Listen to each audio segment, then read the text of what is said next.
When we talk about the empath's awakening from Nale VTA, we're not describing a single moment, but a gradual psychological shift, one that often feels like crossing a threshold you didn't know existed until you stepped over it. Most empaths begin their lives believing, whether consciously or unconsciously, that the world operates on reciprocity.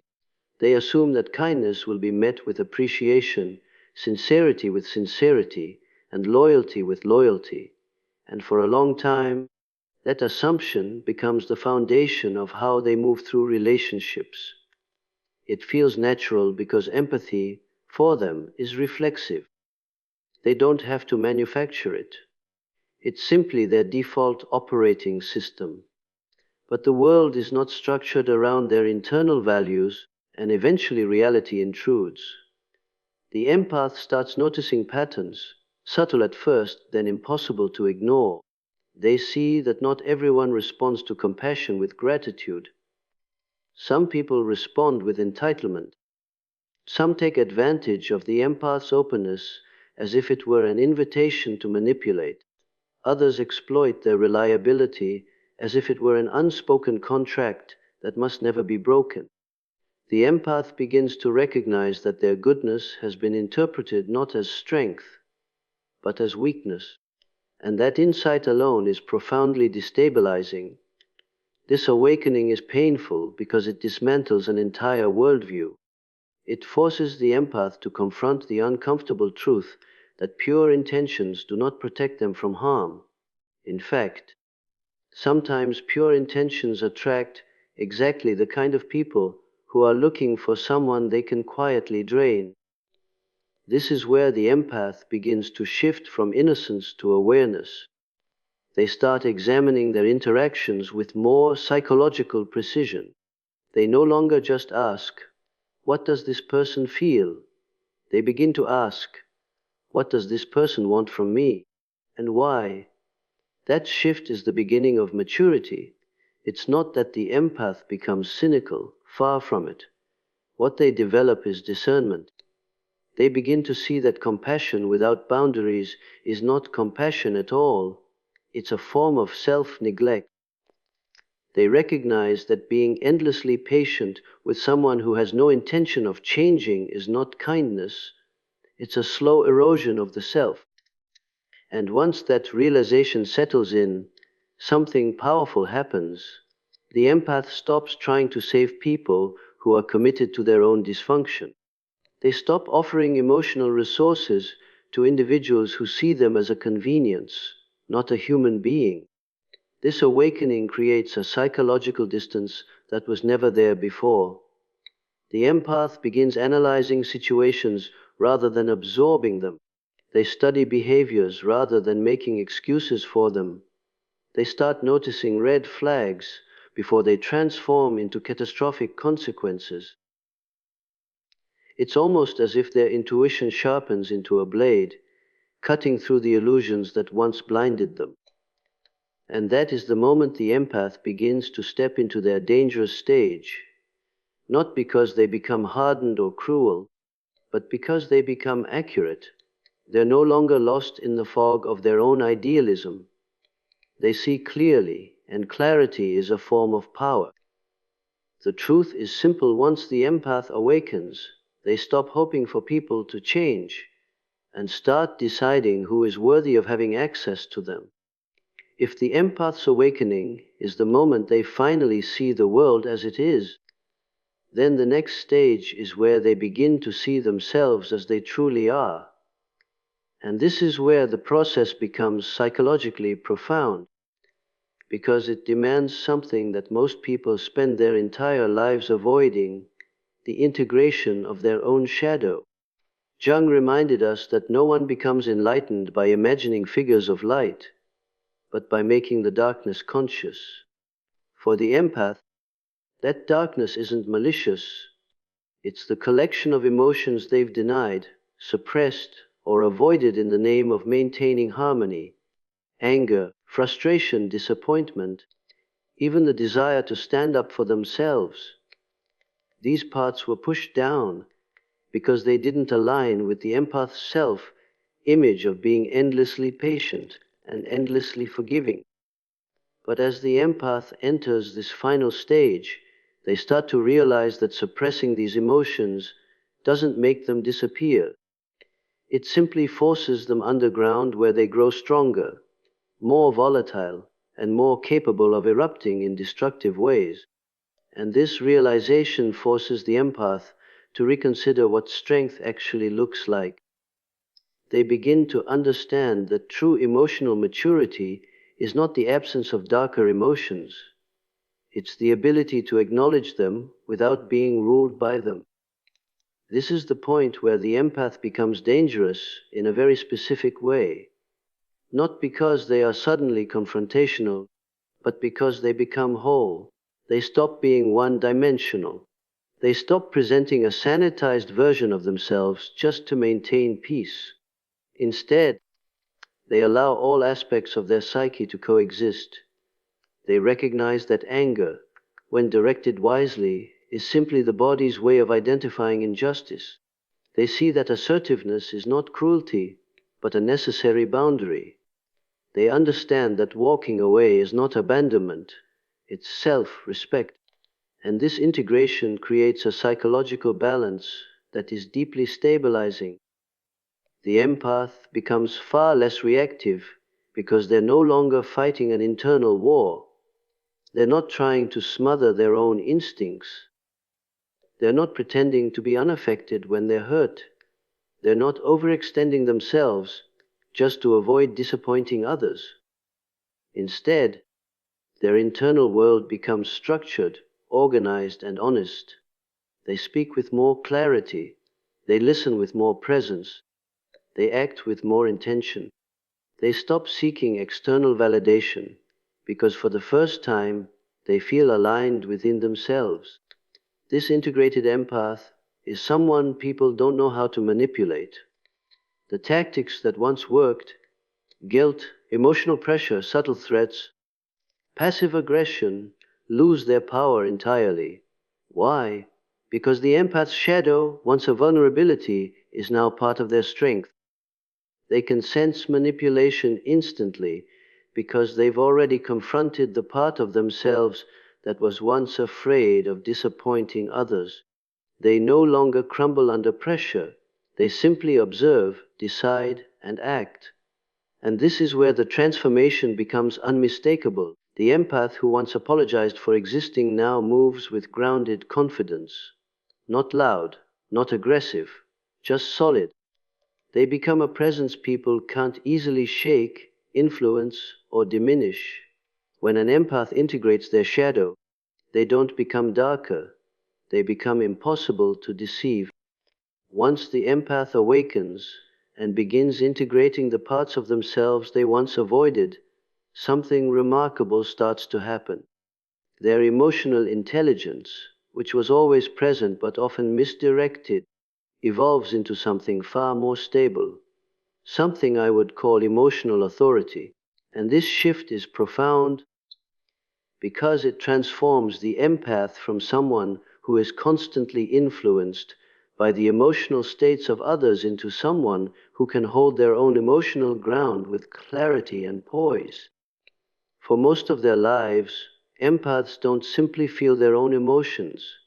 They absorb the emotional atmosphere of a room. They internalize tension that isn't theirs, take responsibility for feelings they didn't cause, and try to regulate conflicts they didn't create. This pattern becomes almost automatic, like a reflex. And while people often praise that sensitivity, it comes at a cost. When you're constantly adjusting yourself to accommodate someone else's emotional instability, you slowly disconnect from your own internal truth. You stop asking, "What do I feel?" and instead ask, "What do they need from me right now?" That's the trap.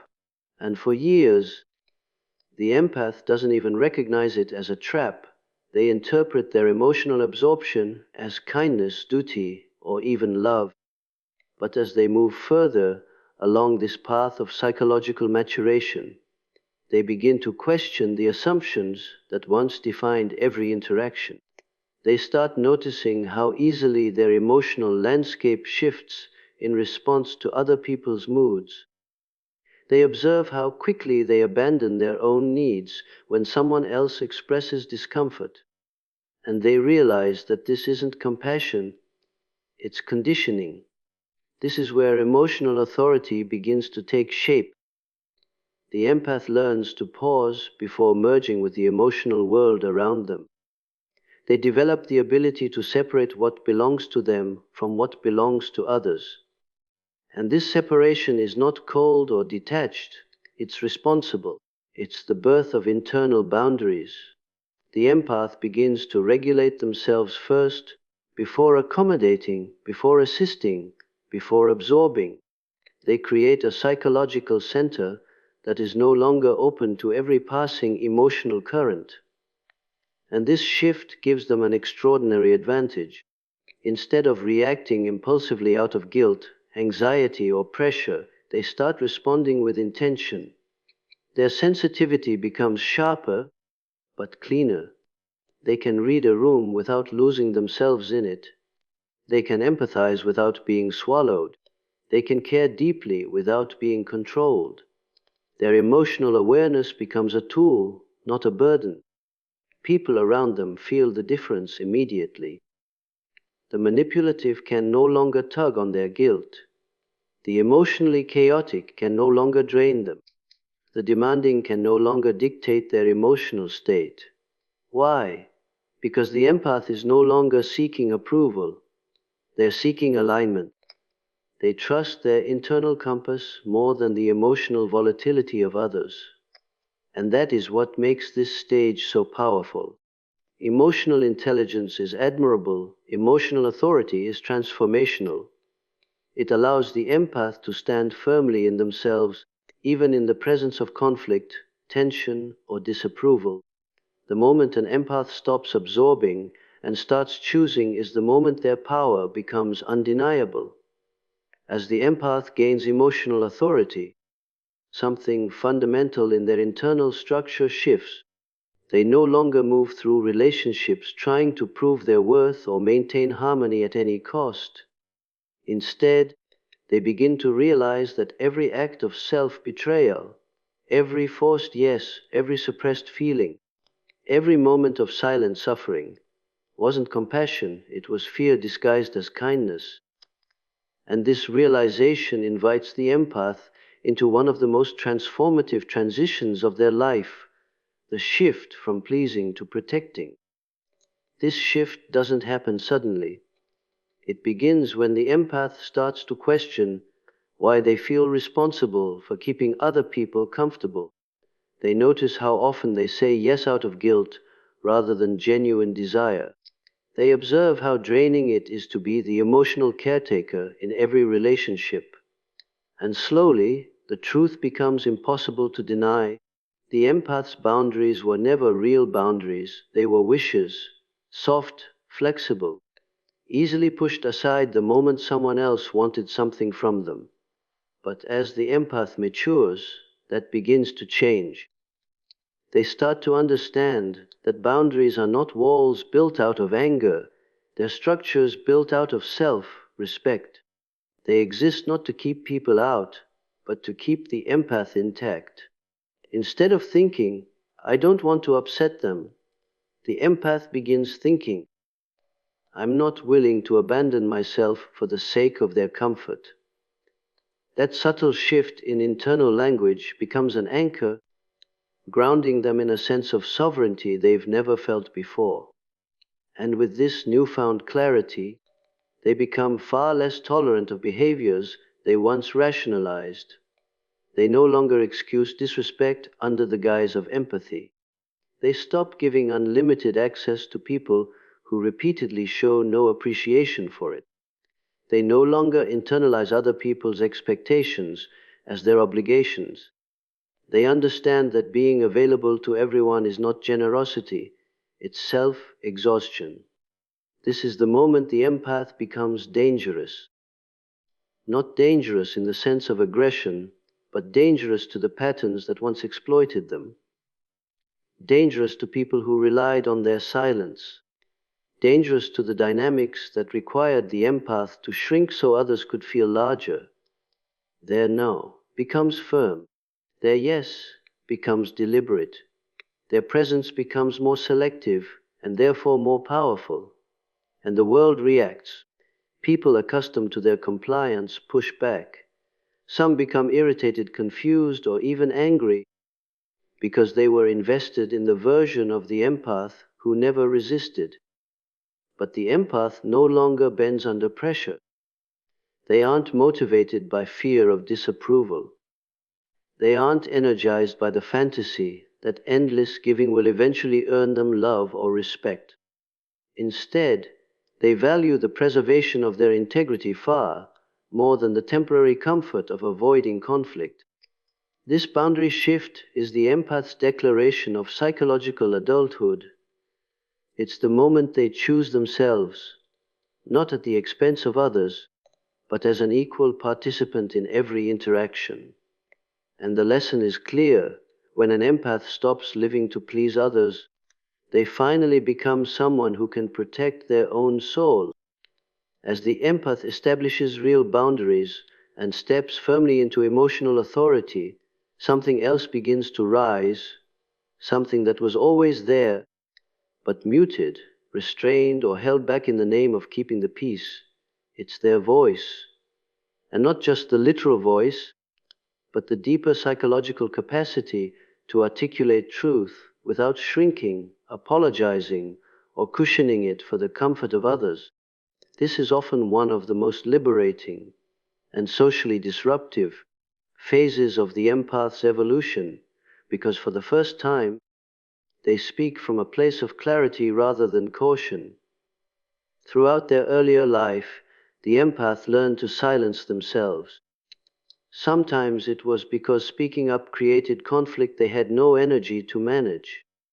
Sometimes it was because the people around them dismissed their concerns, subtly teaching them that their feelings were inconvenient. Sometimes it was because the empath believed that expressing dissatisfaction made them selfish or ungrateful. And over time, that silence became a habit. It became part of their identity. They internalized the false idea that keeping the peace was more important than telling the truth. But once the empath integrates their shadow and establishes boundaries built on self-respect, silence no longer feels like virtue. It feels like self-betrayal. They begin to recognize how many opportunities were lost because they failed to assert their needs. They see how many relationships became imbalanced because they didn't speak honestly about their discomfort. They realize how much resentment they quietly carried because they believed that loving others required losing themselves. And this is the catalyst for change. Their voice begins to emerge not as aggression, but as alignment. They speak without the tremor of guilt. They express their needs without apology. They address manipulation directly, rather than rationalizing it or waiting for the other person to magically change. Their communication becomes grounded and direct because it comes from an internal center that is no longer fragmented or uncertain. People often misinterpret this shift. They mistake the empath's voice for hostility, not because the empath is being harsh, but because people were accustomed to their silence. They were accustomed to the empath swallowing their discomfort, smoothing over tension, and absorbing negativity. So when the empath begins to articulate their truth, it disrupts established dynamics. It exposes behaviors that went unquestioned for years. It forces accountability into spaces where avoidance once lived. The empath becomes dangerous here, not because they harm others, but because they stop allowing others to harm them. Their words cut through manipulation with surgical precision. They confront dishonesty with confidence. They call out emotional games without flinching. And interestingly, they do all of this without malice. There is no revenge in their tone, only truth. This voice becomes a tool not just for protection, but for transformation. It reshapes their relationships, filters out those who relied on their obedience, and attracts people who value authenticity over convenience. It becomes an instrument of personal liberation, because the empath finally speaks in a way that honors who they have become rather than who they were taught to be. And the message is unmistakably clear. When an empath finds their voice, they don't just participate in the world, they reshape it with their truth. When the empath reaches this final stage, it's not a transformation marked by noise or dramatic rebellion.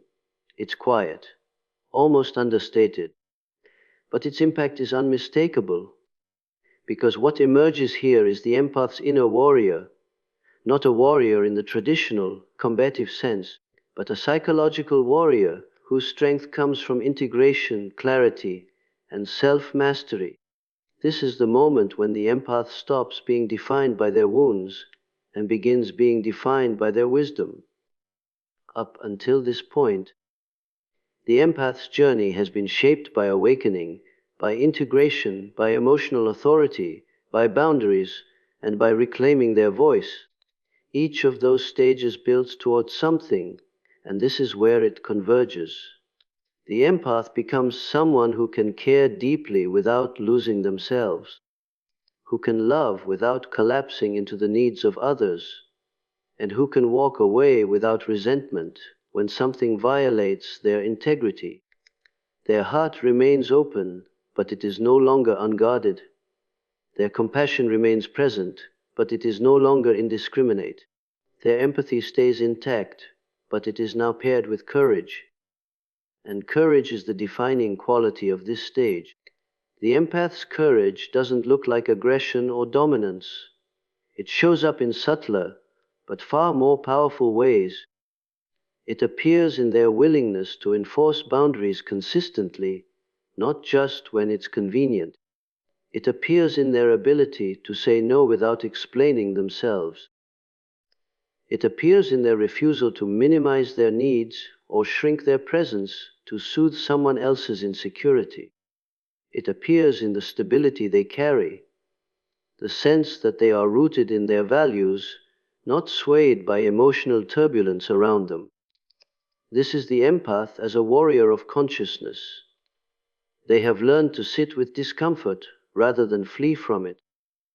They have learned to tolerate being misunderstood rather than sacrifice their authenticity. They have learned to navigate conflict without abandoning their dignity. And because of that, they become incredibly difficult to manipulate. You cannot control someone who has made peace with their own shadow.